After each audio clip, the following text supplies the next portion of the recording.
이 시간 우리가 함께 살펴볼 하나님의 말씀 요한계시록 18장 1절부터 7절까지 함께 봉독하겠습니다. 이 일 후에 다른 천사가 하늘에서 내려온 것을 보니 큰 권세를 가졌는데 그의 영광으로 땅이 환하여지더라.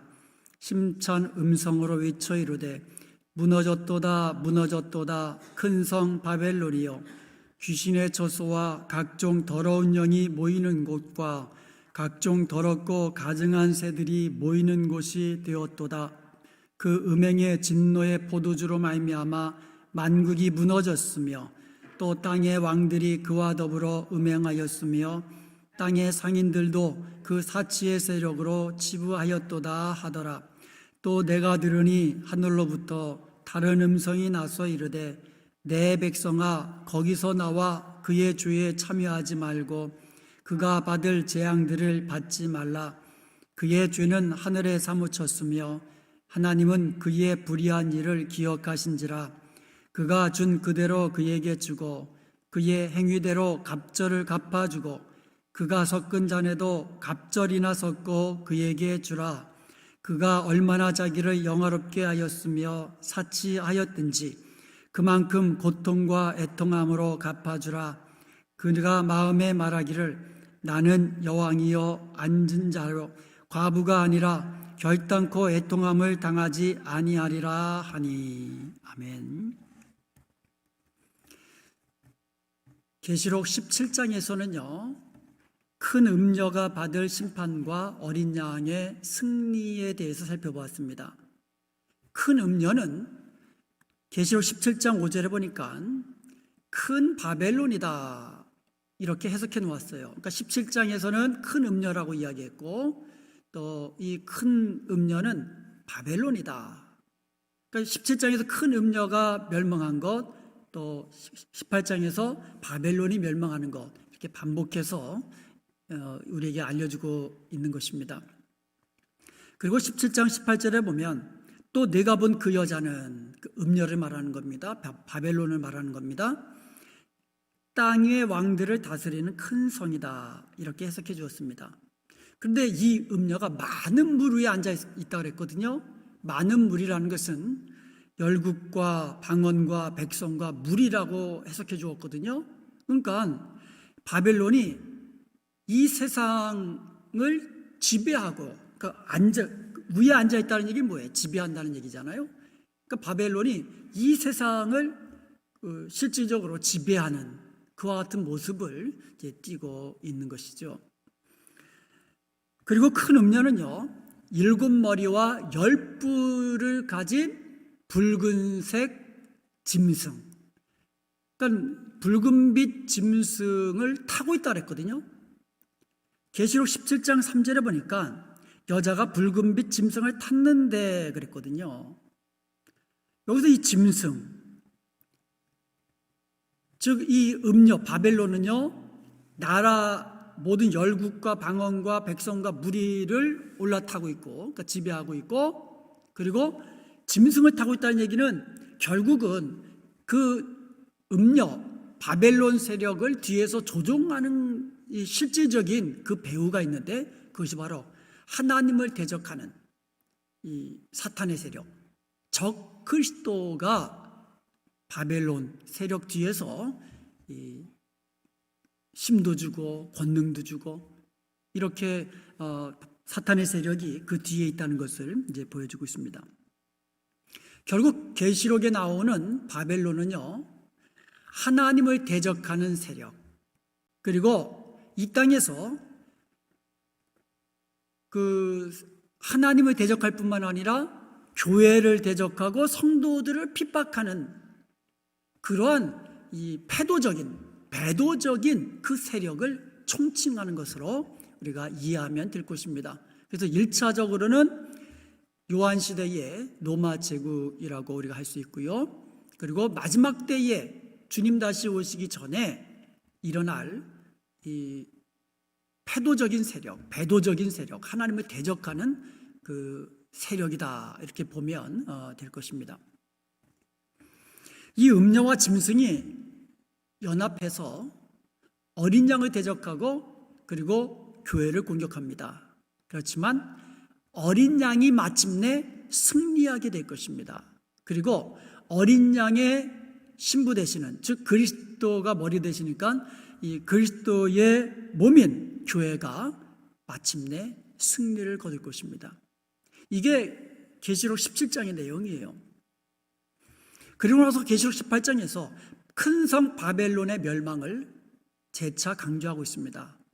오늘은 18장 1절에서 7절까지 살펴볼 텐데요. 여기에는 첫 번째로 바벨론의 멸망과 그 멸망의 결과에 대해서 1, 2절에 나와 있고요. 그리고 3절에서는 바벨론이 멸망하게 된 이유가 설명되어 있고요. 그리고 4절에서 6절까지는 거기서 나오라는 우리 하나님의 사랑의 메시지가 담겨져 있습니다. 한 가지씩 좀 더 자세히 살펴보도록 하겠습니다. 먼저 바벨론의 멸망과 그 결과에 대해서 살펴보겠습니다. 자, 1절 한번 다시 보겠습니다.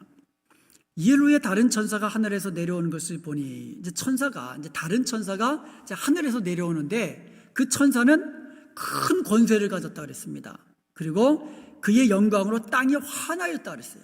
그러니까 천사가 권세를 가지고 하늘에서 땅에 내려오는데 그 영광으로 환해진 거예요. 그리고 2절에 보니까 힘찬 음성으로 외치는 겁니다. 선포하는 겁니다. 자, 뭐라고 선포합니까? 무너졌도다, 무너졌도다, 큰 성 바벨론이여. 바벨론의 멸망을 선포하고 있는 겁니다.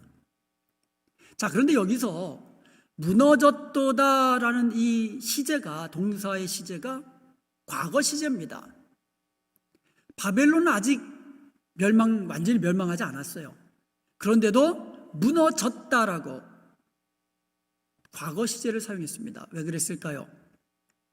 바벨론은 반드시 멸망할 것이기 때문에, 그러니까 미래의 일이지만 반드시 멸망할 것이기 때문에 과거 시제를 사용한 겁니다. 예를 들어서 예수님을 믿는 우리도 구원을 얻었습니다. 미래의 완전한 구원을 얻을 것이지만 우리 영원한 구원, 영생은 반드시 얻을 것이기 때문에 구원을 얻었고, 이렇게 과거형으로 사용할 수 있다는 겁니다. 그것도 한 번도 아니고 두 번이나 반복해서 무너졌도다, 무너졌도다, 큰 성 바벨론이야. 두 번씩이나 과거 시제를 사용해가지고 바벨론의 멸망은 확실하다, 반드시 멸망할 것이다 라는 것을 강조해서 말씀하고 있는 겁니다. 이 땅 세력, 하나님을 대적하는 세력 반드시 멸망할 것입니다.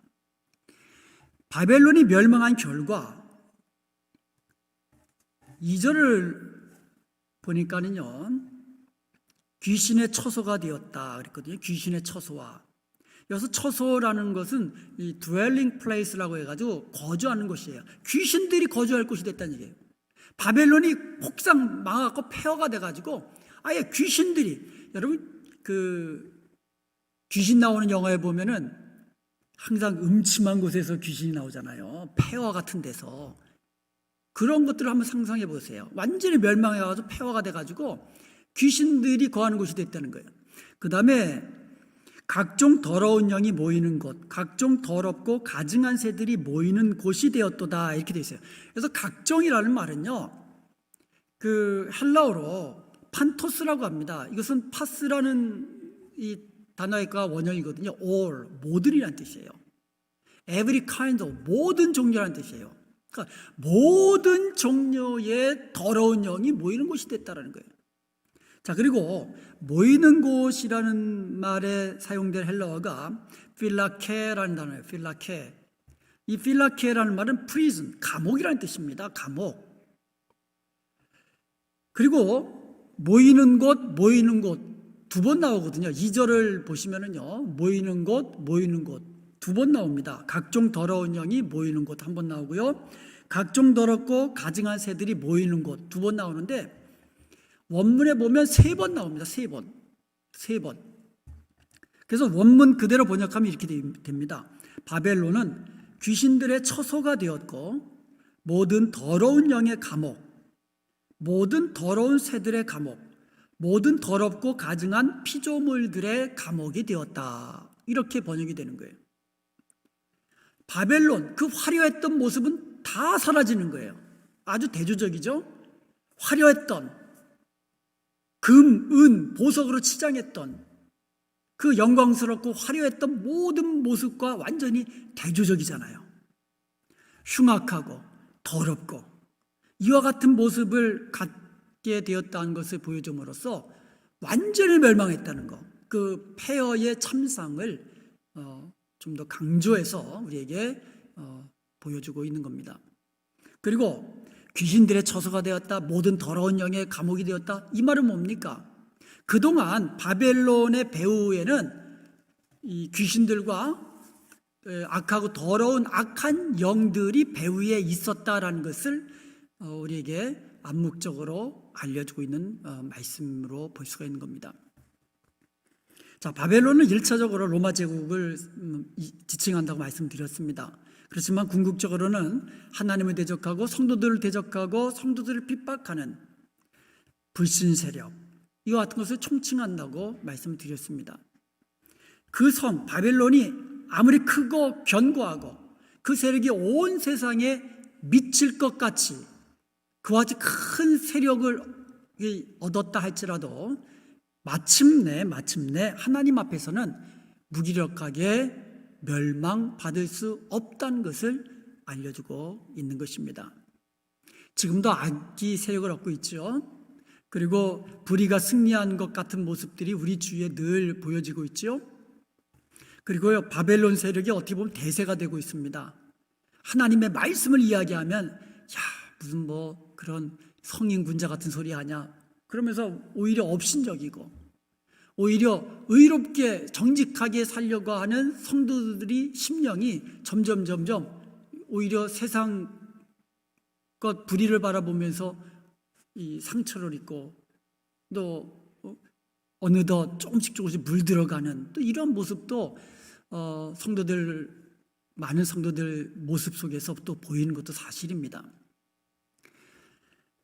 여기서 우리는 바벨론이 아무리 크고 큰 권세를 누리고 화려함을 가지고 미혹한다 할지라도 우리는 절대로 미혹돼서는 안 될 것입니다. 왜냐하면 바벨론은 하나님의 심판을 받고 마침내 멸망받게 될 것이기 때문인 것입니다. 괜히 바벨론 세력에 합류해 가다가 바벨론이 멸망할 때 같이 망하는 그와 같은 불쌍한 심령 되어서는 안 될 것입니다. 18장 8절에 보면 그를 심판하시는 주 하나님은 강하신 자로 했거든요. 그리고 18장 10절에 보면 그 심판은 한 시간에, 즉 일순간에, 한순간에 멸망당할 거라고 말씀하고 있거든요. 그리고 17장에서 우리가 살펴보았듯이 어린 양이 마침내 승리를 거두거든요. 어린 양, 우리 예수 그리스도, 그리고 예수 그리스도를 따르는 물이 반드시 승리할 것입니다. 그러므로 이 땅에서 아무리 불신 세력이 강한 세력을 얻고 심지어 아무리 좋은 것을 유혹한다 할지라도 넘어가거나 미혹돼서는 안 될 것입니다. 그리고 또한 어떠한 권세로 핍박한다 할지라도 우리의 믿음은 약해지지 않아야 하고 또 그 발 앞에 무릎 꿇어서는 안 될 것입니다. 끝까지 예수 그리스도의 이름을 믿음으로 지키며 인내하면서 주님 따라가는 성도가 되어야 될 것입니다. 바벨론은 반드시 멸망합니다. 자, 바벨론이 멸망하는 이유가 3절에 나옵니다. 자, 3절 말씀 한번 보겠습니다. 그 음행의 진노의 포도주로 말미암아 만국이 무너졌으며, 자, 무너진 이유가 뭐라고요? 음행의 진노의 포도주다 이렇게 되어 있어요. 그래서 또다시 좀 풀어서 이야기합니다. 또 땅의 왕들이 그로 더불어 음행하였으며 땅의 상인들도 그 사치의 세력으로부터 치부하였도다 하더라. 여기 보니까 바벨론이 멸망한 이유를 두 가지로 이야기하고 있습니다. 첫째로 음행, 둘째로 사치, 이렇게 이야기하고 있습니다. 자, 먼저 음행을 보면은요, 바벨론이 음행의 포도주를 만국으로 마시게 한 거예요. 계시록 14장 8절에 보니까 무너졌도다 무너졌도다 큰 성 바벨론이여 모든 나라에게 그의 음행으로 말미암아 진노의 포도주를 먹이던 자로다. 계시록 14장에도 무너졌도다 큰 성 바벨론이여 하면서 바벨론이 무너졌다고 이야기합니다. 자, 바벨론이 그 무너진 이유를 뭐라고 이해합니까? 모든 나라에게 그의 음행으로 말미암아 진노의 포도주를 먹이던 자로다. 바벨론은 음녀라고 했습니다. 즉 음행을 하는 자거든요. 음행을 하는 자, 즉 여기서 말하는 음행이라는 것은 일차적으로 영적 음행이죠. 하나님을 버리고 하나님을 대적하는 그 같은 우상을 숭배하는 그 같은 것은 이제 영적 음행이라고 이야기합니다. 이와 같은 것을 음행의 포도주를 먹이는 것으로 이야기합니다. 그러니까 자기도 음행의 포도주를 마시고 취하고 그 음행의 포도주를 사람들에게 마시라고 하는 거예요. 그래서 만국이 땅의 왕들이 그 음행의 포도주를 먹고 마시고 취하게 되는 거예요. 그런데 음행의 포도주는 곧 진노의 포도주가 되는 거예요. 하나님이 그 진노의 포도주를 바꿔버리는 거예요. 그래서 음행의 포도주는 하나님의 진노의 포도주가 되는 거예요. 그래서 이 땅에 사는 동안에 너무 세상 것 좋아하고 세상 것 따라하고 쾌락 좋아하고 그렇게 따라하다 보면 그것이 곧 하나님의 진노의 포도주로 바뀐다는 사실을 우리는 꼭 기억해야 될 것입니다. 바벨론을 17장에서 음녀라고 했잖아요. 바벨론의 가장 큰 특징을 설명하는 거예요. 바벨론이 뭐냐? 음녀다. 큰 음녀다. 바벨론 세력, 하나님을 대적하고 패도적이고 배도적인 그 세력, 이 세상 세력의 가장 큰 특징, 음란하다는 거예요. 음녀. 17장에 보면 여러분 포르노라고 하잖아요. 포르노. 이 음행을 뜻하는 포르노가, 이 포르노라는 단어가 아주 반복적으로 사용되는 것을 우리가 볼 수 있어요. 17장 1절에 음녀라는 말이 이제 포르네스라는 말이거든요. 포르네스. 그리고 2절에 보면 음행이라는 말이 나오는데 이것은 포르네이아스라는 뜻이고요. 단어고요. 음행하였다. 에포르뉴산이라고 하거든요. 그리고 4절에 보면 음행, 포르네이아스. 그리고 5절에도 보면 음녀들, 포르논에서 이제 여성 복수형이거든요. 계속 이 포르노라는 이 단어를 계속 사용하고 있는 거예요. 바벨론 세력은 이 포르노, 음란한 세대라는 거예요. 계시록 17장 5절에 보면 그의 이름, 그러니까 바벨론을 이야기하는 겁니다. 그의 이름이 기록되었으니 비밀이라 큰 바벨론이라 하면서 뭐라고 이야기합니까? 땅의 음녀들과 가증한 것들의 어미라 하였더라. 이 땅의 모든 음녀들과 가증한 것들의 어미, 우두머리가 바벨론이라는 거예요. 다시 말해 바벨론은 자기만 음행하는 것이 아니라 이 땅의 모든 임금들, 땅에 사는 자들로 다 음행하도록 만드는 거예요. 음행의 포도주를 마시고 취하게 만드는 겁니다. 계시록 17장 2절에 보니까 땅의 임금들도 그와 더불어 음행하였고 땅에 사는 자들도 그 음행의 포도주에 취하게 되었다. 그래서 마태복음 16장 4절에 보면 예수님은 이 세대를 악하고 음란한 세대라고 규정하고 있습니다. 이 세대는 악한 세대요, 음란한 세대다. 예수님이 규정해 놓으셨어요. 이 세대가 얼마나 음란합니까? 영적 음행. 여러분, 갈수록 하나님 멀리 하나님 떠나서 그리고 세상 것 쫓아서 사는 그와 같은 이 사람들이 얼마나 더 많아집니까? 하나님 믿으라, 예수님 믿으라 그러면 아주 이제 콧방귀도 안 껴요. 들으려고 하지도 않아요. 아예 귀를 막고 다니잖아요. 갈수록 영적으로 더 냉랭해지고 완악해지고 하나님의 말씀과 완전히 어그러질로 가는, 그리고 영적 음란한 세대, 이 세대가 점점 그 극한으로 치닫고 있는 것을 우리가 보게 되는 겁니다. 그리고 이 세대가 얼마나 성적으로 타락하고 있습니까? 음행과 성폭행, 동성애, 그리고 성전환, 아동 성학대, 심지어 짐승과 이 성행위를 하는 수간이라고 그러잖아요. 이런 것들이요 얼마나 횡행하는지 몰라요. 우리가 몰라서 그렇지. 한번 인터넷에 한번 쳐보세요. 이것이 바벨론이 멸망하는 첫 번째 이유입니다. 음행. 바벨론이 멸망하는 두 번째 이유는 사치입니다. 사치. 계시록 18장 7절에 보니까 그가 얼마나 자기를 영화롭게 하였으며 사치하였든지. 계시록 17장 4절에 보면 그 여자, 음녀잖아요. 바벨론을 지칭하는 거라 그랬죠. 자줏빛과 붉은빛 옷을 입고, 왕이 없는 그 왕들이, 그리고 귀족, 아주 그냥 왕족들이 입는 옷이거든요. 자주색 옷. 그리고 금과 보석과 진주로 꾸미고, 완전 금은 보석으로 완전히 몸을 그냥 두르고 있는 거예요. 거기다가 손에 금잔을 가졌는데 포도주를 금잔에다 따라 마시는 거예요. 이렇게 겉모습을 화려하게 아주 사치스럽게 치장하는 이유가 있습니다. 그래야 세상 사람들이 혹하잖아요. 아주 그냥 영화로운 모습, 사치스러운 모습, 금은 보석으로 치장한 모습을 보이면서 너도 한번 나처럼 하라면 이러한 이 북임 영화 사치를 누릴 수 있다. 그래야 사람들이 혹하고 따라오잖아요. 겉모습을 화려하게 치장하는 겁니다. 사람들이 쉽게 넘어오라고. 그리고 바벨론은요 자신을 이렇게 사치스럽게 꾸밈으로써 자기의 어떤 영화로움을 드러내는 거예요. 거기다가 자기의 어떤 신적인 권위를 과시하는 거예요. 아주 영화로운 모습을 통하여서 신적인 모습, 사람들이 자기를 따라오도록, 머리를 조아리도록, 그래서 온갖 보석으로 치장을 하는 겁니다. 그러나 하나님은요, 바벨론이 자기를 사치하고 영화스럽게 꾸민 그대로, 그만큼 고통과 애통함으로 갚아주신다고 말씀하고 있어요.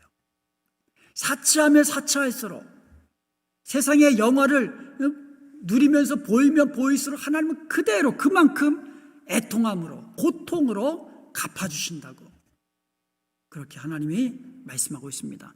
그러므로 우리의 영혼은요 세상의 악하고 더러운 것으로 더럽혀져서도 안 되고요, 반대로 세상의 사치스럽고 세상의 영화로운 겉모습을 보고 거기에 혹해서 따라가서도 안 될 것입니다.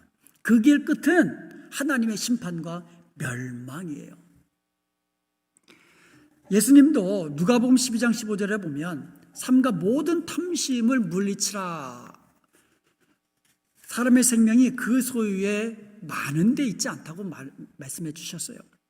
골로새서 3장 5절에도 보면은요, 그러므로 땅에 있는 지체를 죽이라. 곧 음란과 부정과 사욕과 악한 정욕과 탐심이니 탐심은 우상 숭배라고 말씀하고 있습니다.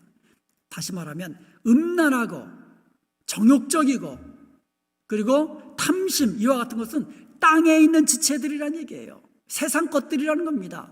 없어질 것, 썩어질 것, 헛된 것이라는 겁니다. 심판받을 것, 멸망할 것이라는 겁니다.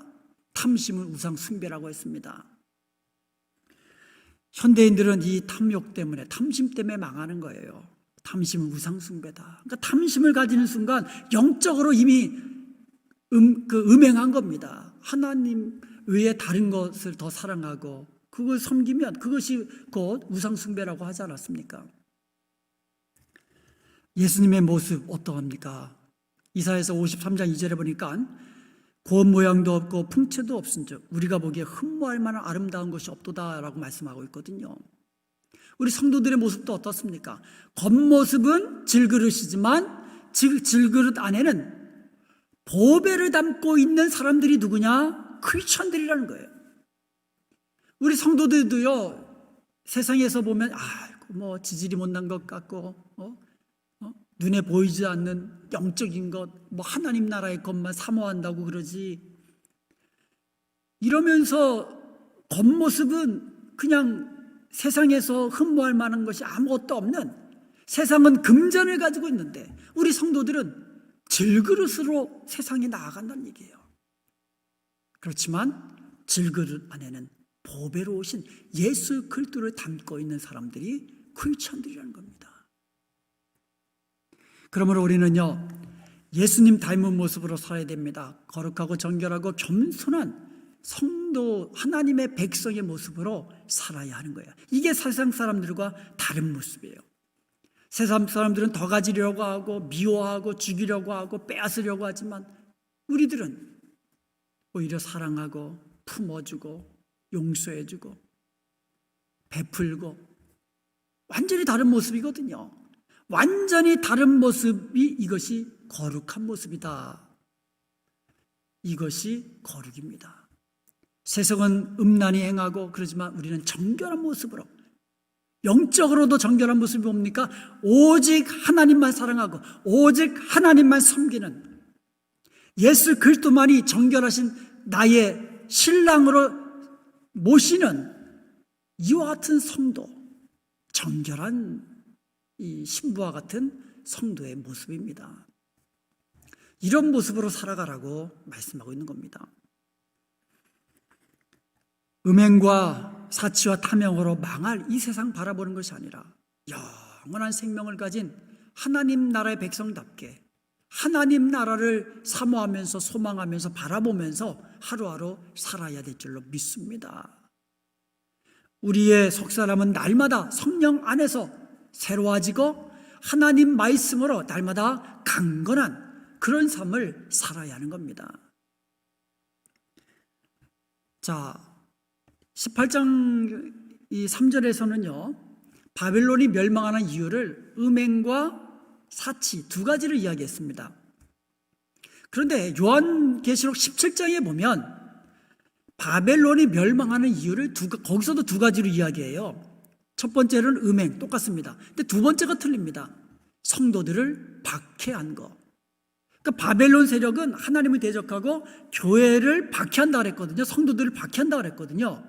그러므로 바벨론이 멸망하는 세 번째 이유, 성도들을 박해하는 겁니다. 계시록 17장 6절에 보면 또 내가 보니 이 여자가 음녀죠, 바벨론이죠, 성도들의 피와 예수의 증인들의 피에 취한지라. 얼마나 교회를 핍박하고 성도들을 죽였는지 아예 그냥 피가 흥건해 취할 정도로, 이것이 하나님은 그대로 보고 계신다는 거예요. 그리고 하나님이 갚으신다는 거, 심판하신다는 겁니다. 이것이 바벨론이 멸망받게 되는 이유인 것입니다. 자, 종합적으로 보면 바벨론이 멸망하는 이유 크게 세 가지죠. 첫 번째로 음행, 두 번째로 사치, 세 번째로 성도들을 핍박하는 거. 하나님은 다 보고 계시고 다 심판하고 계십니다. 그러면서 4절부터 6절까지 하나님은 하나님의 백성을 향하여 사랑의 메시지를 던집니다. 내 백성아, 거기서 나오라. 4절에 보니까 또 내가 들으니 하늘로부터 다른 음성이 나서 이르되, 또 다른 음성이 나오는 거예요. 무너졌도다, 무너졌도다, 큰 성 바벨론이여 하면서 바벨론의 멸망을 선포하던 그 음성과는 다른 음성이 또 들리기 시작합니다. 그래서 이 4절, 5절, 6절이 그 7절까지 이제 그 음성이 나오는데, 이 4절에서 6절까지 보면 그 히브리 사상을 담고 있는 어떤 그 문장 구조를 우리가 보게 됩니다. A, B, C, 그 다음에 가운데 이 D가 나오고 반대로 D-부터 C-, B-, A-, 이런 어떻게 보면 이 문장 구조가 성경에는 자주 나옵니다. 그 중에 하나가 오늘 본문입니다. 4절은요, 하나님의 명령이 나오는 거예요. 그러니까 그 5절을 중심으로 해가지고 4절에는 하나님의 명령이 나오고 6절에는 하나님의 심판 선언이 나옵니다. 그런데 각각 세 가지씩 이렇게 대칭적으로 나오는 거예요. 자, 하나님의 명령, 첫 번째 명령이 A입니다. 내 백성아, 거기서 나와라. 두 번째 명령, 그의 죄에 참여하지 말아라. 세 번째로 그가 받을 재앙들을 받지 마라. 이것을 말하면 그가 받을 재앙을 받지 말아라. 그러기 위해서는 죄에 참여하지 말고 거기서 아주 나와라. 이런 뜻이에요.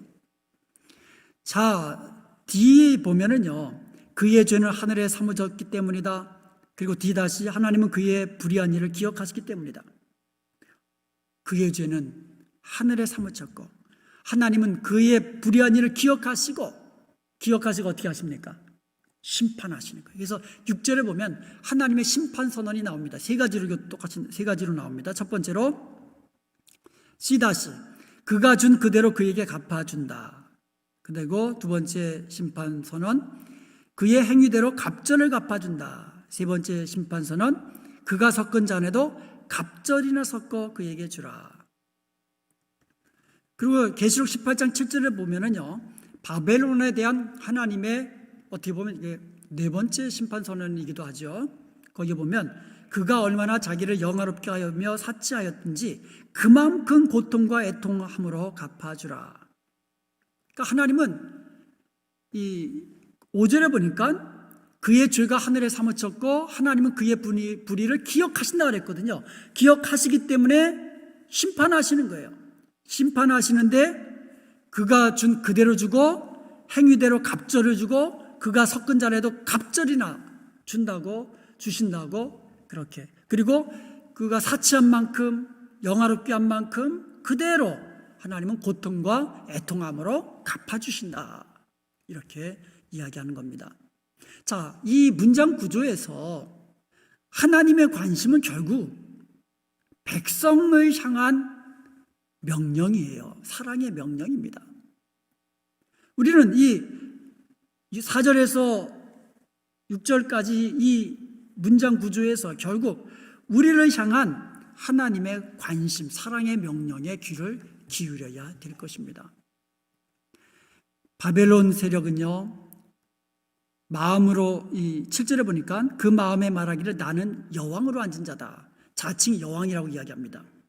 그리고 나는 과부가 아니라 결단코 애통함을 당하지 아니라 자칭 선언하면 나는 결코 애통함을 당하지 않아.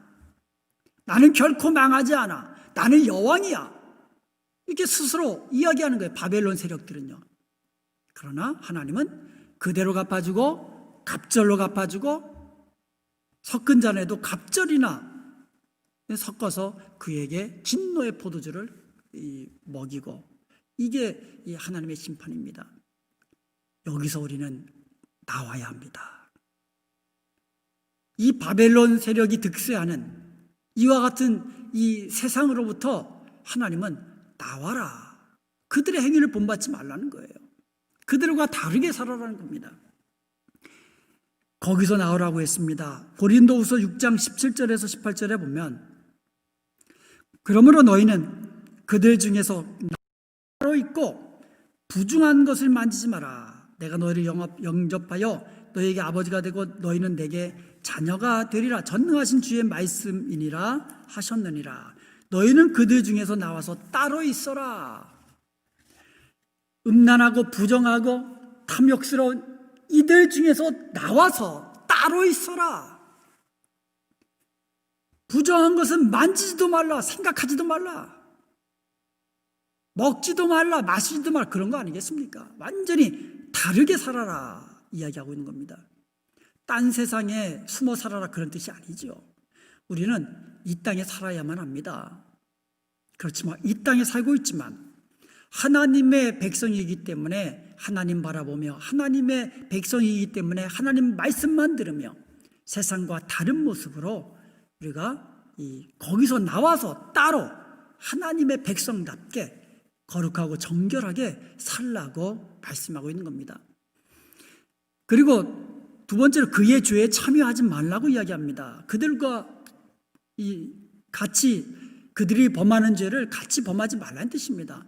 시편 1편 1절에 보니까 복 있는 사람은 악인들의 꾀를 따르지 않는다고 했습니다.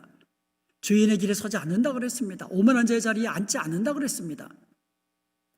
우리는 그들과 다른 모습으로 세상 사람들이 다 이 길로 간다 할지라도 우리는 주님께서 보여주신 주님을 따르는 길, 좁은 길이지만 거룩한 길, 생명의 길로 나아가라고 말씀하고 있는 겁니다. 그 사람이 복 있는 자라고 이야기하는 거예요.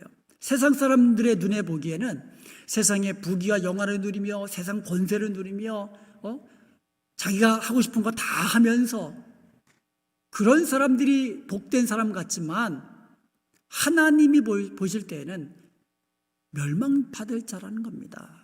잠시 잠깐 떵떵거리지만 결국 하나님의 심판으로 멸망받을 자라는 겁니다. 그렇지만 좁은 길로 가지만 하나님의 말씀에 따라서 거룩한 길, 생명의 길로 나아가 마지막 영생 얻는 이 사람이야말로 복 있는 사람이라고 말씀하고 있습니다. 저들의 죄에 참여하지 말아라. 그리고 그의 받을 재앙을 받지 말라고 이야기합니다. 바벨론은 한순간에 순식간에 멸망합니다. 바벨론이 멸망할 때 거기에 참여하고 있다가 같이 망하는 자가 되지 말라고 하나님은 우리에게 사랑의 어떻게 보면 이 경고, 명령을 하고 계시는 것입니다. 우리는 예수님 믿고 또 구속함의 은총을 받고 영원한 생명, 하나님의 나라의 백성이 된 자들입니다. 우리가 어떤 사람인지 우리가 분명히 아십시다. 우리는 거룩하신 하나님의 자녀요. 우리 안에는 이미 영원한 생명이 있고 우리 안에는 어떤 이 세상의 어떤 것과도 비교할 수 없는 보배로우신 예수 그리스도께서 우리 안에 계시는 예수 그리스도를 마음에 모시고 사는 그러한 성도들입니다. 그러니까 세상이 어떤 것을 유혹한다 할지라도 아예 신경도 안 써요. 나는 더 좋은 것 갖고 있다는 거예요. 그런 크리스천으로서의 그 영적인 부유함을 우리가 믿고 누리면서 세상이 어떤 것으로 유혹한다 할지라도 물리쳐 나가야 될 줄로 믿습니다. 반대로 세상이 어떠한 것으로 핍박하고 박해한다 할지라도 심지어 죽인다고 할지라도 내 안에 생명이 있기 때문에 나는 죽어도 다시 산다라는 이 부활의 믿음을 가지고 끝까지 예수의 이름을 부인하지 아니하고 믿음을 인내로 지키는 저와 여러분이 되어야 될 줄로 믿습니다. 우리는 이 땅에 살아가고 있지만 어떻게 보면 질그릇같이 연약하지만 이 땅의 세력자 바벨론은 큰 권세와 능력을 가지고 있거든요. 우리가 이겨낼 수 없습니다. 그렇지만 우리에게는 예수 그리스도의 이름이 있고 또 우리 안에 계신 성령께서 우리를 도와주십니다. 할렐루야. 그러므로 날마다 성령으로 충만하고 하나님의 말씀으로 무장해서 날마다 이기는 자가 되고 세상이 감당할 수 없는 믿음의 사람으로 날마다 살아가는 저와 여러분 될 수 있기를 주님의 이름으로 축원드립니다. 아멘.